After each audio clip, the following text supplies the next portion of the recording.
everyone, welcome back to the final day of our marker challenge. I hope you've all been enjoying yourselves. So today we're going to finish our final project. I'm going to do the bloom that we started yesterday. I'm actually going to do that bud.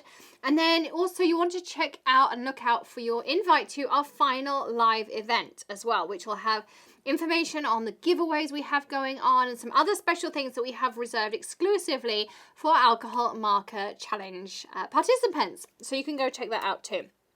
But really we're going to start first of all on our bud, because I'm really excited to get this project and have it come together. Some of you coloured this as your item when you chose a flower. Now the first thing I'm going to do is I'm going to colour basically the further half of this bud.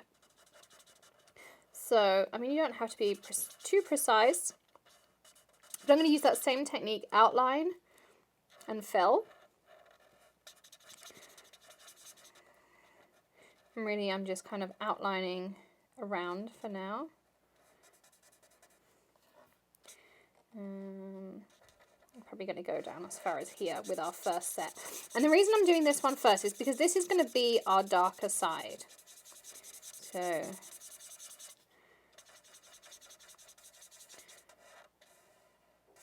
I'm going to colour that, and then I'm going to come back and I'm going to colour our lightest side. So I'm literally just going all over my image and getting a nice base coat down. As I say, you can work a few petals at a time, or you might want to work through the whole thing at once. It's entirely up to you. But again, it doesn't have to be completely, you know, here we're going to colour anyway, so I'm not worried if I get colour into those zones. But ultimately, I want to lay down a nice base too. So you can see I'm really starting to see that saturation. Now we're going to take our mid shade and we're going to start adding colour. Now remember what I told you about half moon shapes? So you're going to notice my colouring kind of really echoes a lot of those half moons. And you can see how I'm just adding curvature into my petals. And these ones at the back are going to be the darkest, so I might actually colour that whole petal with my mid colour.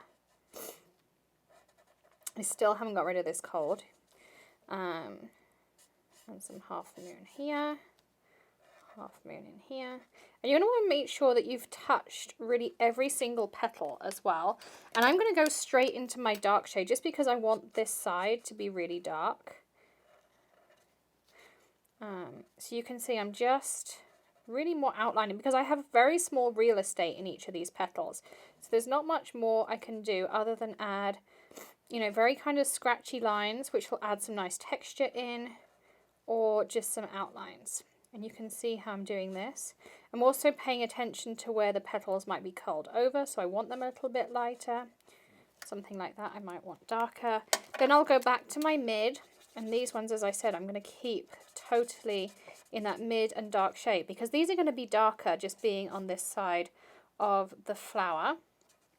And I'm just putting some of that colour together. So you need really simple techniques. So don't spend hours and hours colouring. I used to, but I found that just these small tips, you know, the half moons, the adding touches of colour, those kinds of things just made my colouring a lot quicker. And you can see how that's already starting to look really nice and rounded. So we can leave that for a second. We're now going to start working on this side of our flower. And I'm going to be a little bit more careful. But again, still just outline and fill. I mean, here we're easy because we're coming straight off of the rest of our colouring. And if there's a little bit of green underneath, that's fine too, because flowers all have a yellowy green undertone to them. You know, they all start off in that colour family. I mean, some stickles or nouveau drops in the middle would look amazing. Yeah, outline. Remembering that this part of the leaf, the petal even, is going to be light anyway because it's curled over. I'm just going to make sure, again, I just have that nice base colour. And again, I want to colour in the full bud when I'm with you, just so that you can see my process and how easy it can be. Like here it just looks like there's a little bit of a shadow, so it just naturally adds that shadow in. I could have removed it with my blender, but I really didn't have a need. Again, I'm going to fill,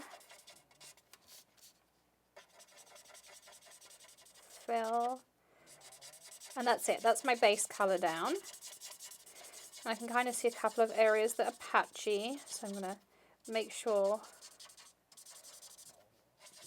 you know, they're well filled in here.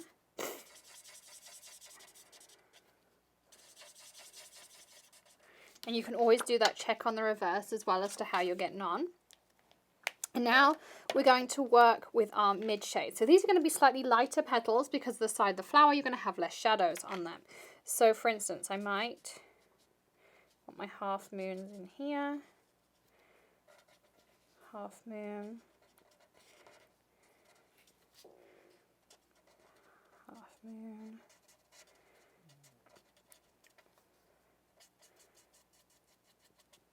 And you see how I'm kind of doing a little bit of fluffing with my nib as well. That just adds some texture in as you start colouring out. Now this is going to be folded over, so this is going to be darker here because that's going to cast a shadow as that bud rolls over.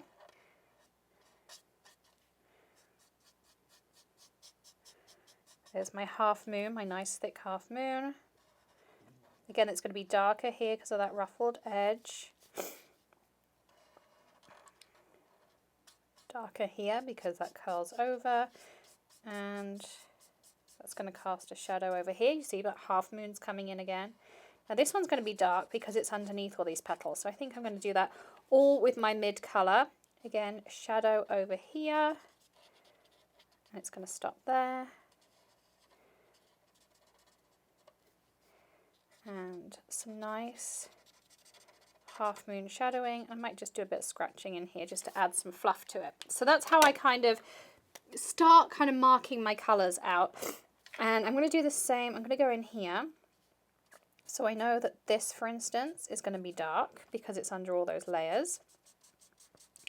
I know I want in each of my half moons, so anywhere that I've added lots of shading in, I'm going to go with that darker marker. So like here, I know there's shading here. And there's shading in there. And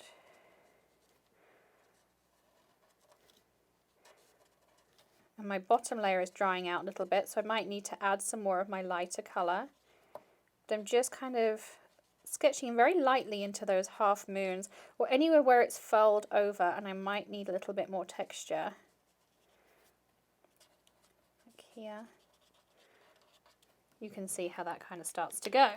So then what I'm going to do is go back to my lightest colour, blend out, and also make sure I've got lots of ink still down so that my blends go nicely as well.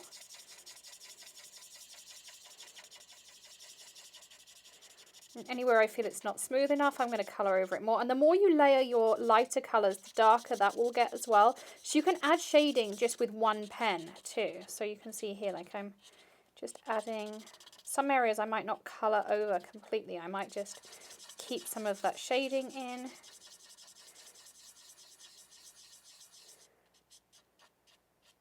I'm loving this petal, how it's now starting to come out. And I'm going to do the same. I'm going to fill out some of this shadow. You see how I'm using those same like sketchy wiggly lines? That's going to give me texture in the way that the ink dries as well. And you can see how this is really, I feel like it's kind of furling in exactly as it should.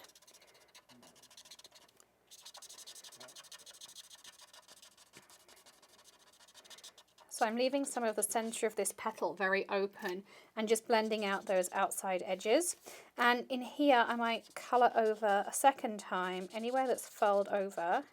And I just want to add a little bit of shadow in. But I don't want to add too much because it's going to be a light area. So you see how that's starting to really have those gorgeous blends in there. Like this one maybe needs a bit more. But I really love that kind of squiggly furling technique as well. And you can see how that's starting to come together. Isn't that gorgeous? It's just an absolutely beautiful bloom. And then we're going to go in with our feather grey. So that was that grey that I showed you in the shadowing. I'm going to put a little bit in the middle just so it's not all red. It just adds a little bit more texture in. And then you can choose whatever technique you like. So I'm going to do just a very, you see how I'm just kind of squiggling with my hands?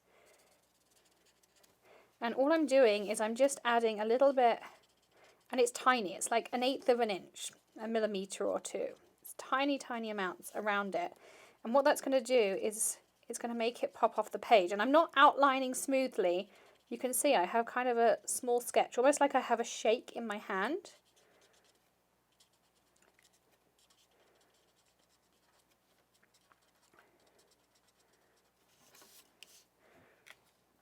But now all of a sudden, my flower looks like there's shadows behind it, and it's really popping off the page at me.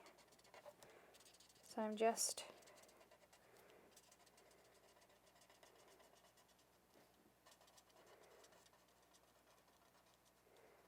doing the same thing.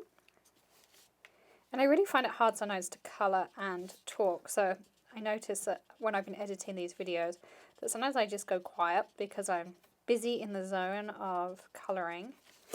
But look at that, isn't that pretty? I'll lift it up so you can really see. Look how gorgeous that looks. I absolutely adore that flower. And you might want to even go darker on this side over here. So like some of these.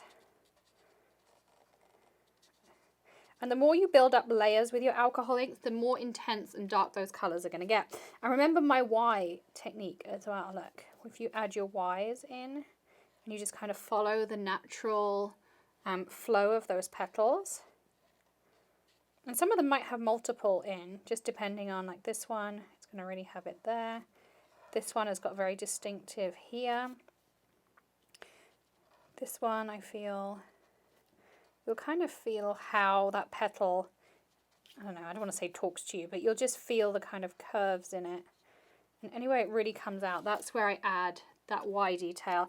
And then again, you're going to want to blend that out a little bit, but it just adds, I don't know, just some kind of extra little something. And it was what I was watching it in a YouTube video. Somebody else was doing it. They weren't doing it with markers, and it took me a while to practice with markers and get it right. But it was one of the best tips ever. I wish I could remember whose it was, but I just love. Look how cool that is. And like this petal now really feels like it's kind of pulling itself in. So that's a really great technique to practice as well as adding that Y. But now we get to mount up our final project. So you can choose whatever colour of cardstock you would like. I'm wondering about. I like the way that salmon-y coral pops on there. So we're going to cut this down. So your next matting layer is going to be 4 inches wide. So you're going to take 1/4 of an inch off each side, and then 5 1/4 inches long. Just like this. And you can stamp, of course, any kind of sentiment you want. You might want to stamp your sentiment just down here. You might want to add an extra piece with a sentiment on. I'm thinking this one looks nice down there. And I'm going to be very brave and reckless, and I'm just going to freehand stamp it. I'm just going to make sure this stamps out nicely. Let's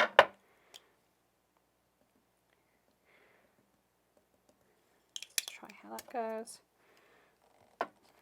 Better. Okay, so this one just needs a lighter hand.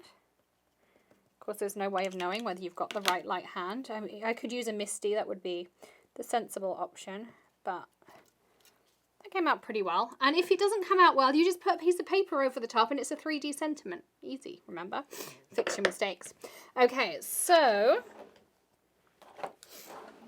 yeah, so if you don't like this, you can just grab yourself one of those slithers of paper that you cut off earlier on your white, stamp on it, and then you can pop it over the top.